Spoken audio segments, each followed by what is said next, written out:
Albert Einstein grew up in a middle-class family. When he was born, his family was scared that something was wrong with him.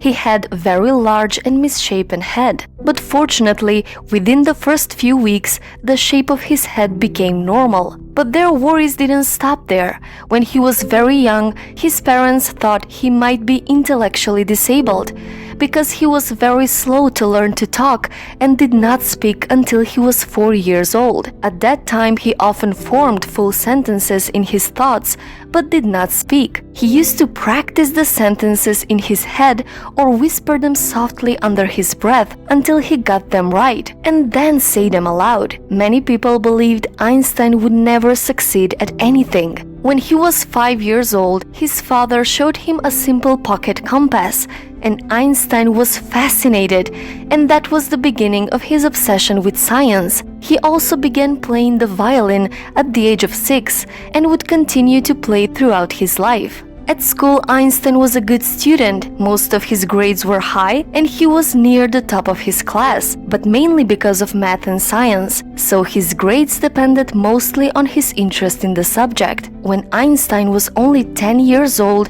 he started educating himself. By the age of 12, Einstein taught himself geometry, and by the age of 15, he mastered calculus. But he hated the disciplined and rigid style of the teachers, so he dropped out of school at the age of 15 and left Germany to avoid military service. His parents were worried that their son became a school dropout with no employable skills and not very promising future. But Albert Einstein did not quit his education. He applied to the Swiss Federal Institute of Technology, and believe it or not, he failed the entrance exam. Albert Einstein failed an exam. Well, he wasn't prepared. He excelled at math and physics, but his knowledge on subjects other than that was not good. So he failed the exam and had to take it a second time, and then he was admitted.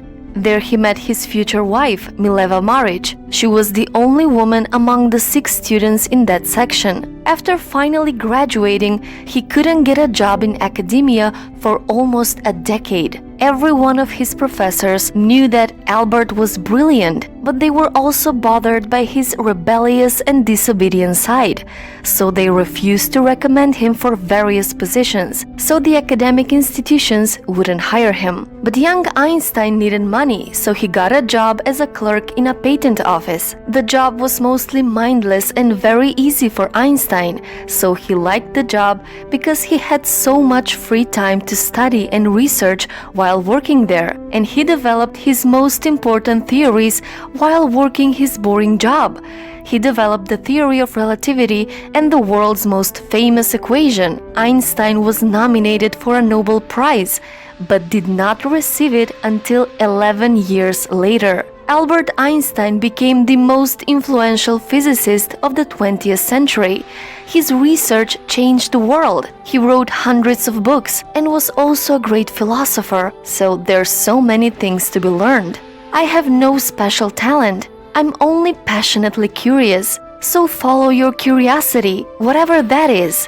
See where it goes. Never be afraid to question the world around you. And don't be afraid of failing and making mistakes along the way. A person who never made a mistake never tried anything new.